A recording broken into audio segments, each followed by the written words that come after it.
It was late one night and her grandmother sat sewing. She had to finish. Finally she made the last stitch, tied it off and cut the thread. The very next morning she gave her granddaughter the present that she'd made for her, and the granddaughter was absolutely delighted. It was the most beautiful coat she'd ever seen, made from bright red velvet, with a red ribbon that tied under her chin and a cosy big hood. That young girl wore that coat so often that everyone started calling her, I mean, you've already guessed, haven't you? Everyone started calling her Little Red Riding Hood. One day, Grandma wasn't feeling very well, and Little Red Riding Hood decided to go and visit her. But she couldn't go empty-handed, could she? She had a look around the kitchen and found a chocolate cake. I mean, that would definitely cheer Grandma up, but she needed a few healthier options. She took a few pieces of fruit and some soup, and when they were all packed in her basket, she put on that wonderful red coat and off she went. Little Red Riding Hood loved going to Grandma's house. Grandma lived in the middle of the woods, and on this particular morning, it was beautiful. It was cold but sunny, and the winter sunlight just filtered through the trees. But then Little Red Riding Hood stopped, because standing in front of her was a wolf. Little Red Riding Hood had never met a wolf before, let alone a wolf that was really quite polite. "Good morning, young lady. Where are you off to today?" "Well, I'm going to see my grandma who lives just down that path in the woods because she's not feeling very well."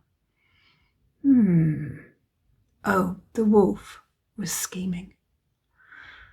"I wonder, does your grandma like flowers? Because there are some beautiful daffodils growing just over in a clearing down that path." Well, Little Red Riding Hood wasted no time. She thanked the wolf and off she went to find the daffodils. But the wolf also wasted no time. He ran straight to Grandma's house, barged in through the door and was just about to devour Grandma when he realised that she probably would be a little tough, a little chewy, and would take quite a long time to eat. So he shoved her in the wardrobe and shut the door. And then he disguised himself. He put on one of Granny's little caps that she slept in, and a pair of her glasses, and even squeezed himself into one of her nightdresses, climbed into bed and waited. Well, he didn't have to wait very long. Little Red Riding Hood arrived. But as she stood on the doorstep of Grandma's house, something didn't feel right. The door was ajar, and the hairs on the back of her neck just stood up. "Grandma, it's me, Little Red Riding Hood. Come in, come in." Well, Little Red Riding Hood went into Grandma's bedroom, and in the dim light she could just make out a figure in Grandma's bed. "Grandma, what big ears you've got." "All the better to hear you with," came the reply. "Grandma, what big eyes you've got." "All the better to see you with," came the reply.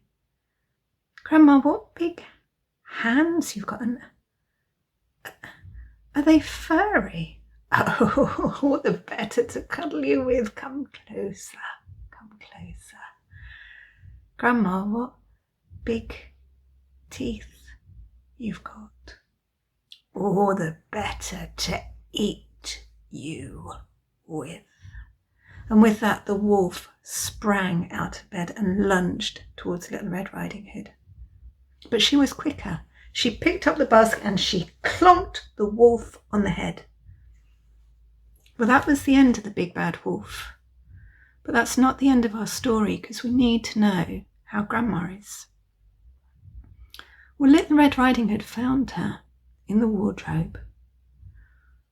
And a little while later, the two of them sat with a cup of tea and the chocolate cake. Because sometimes that's just what you need. And that's the end of my story. Thank you.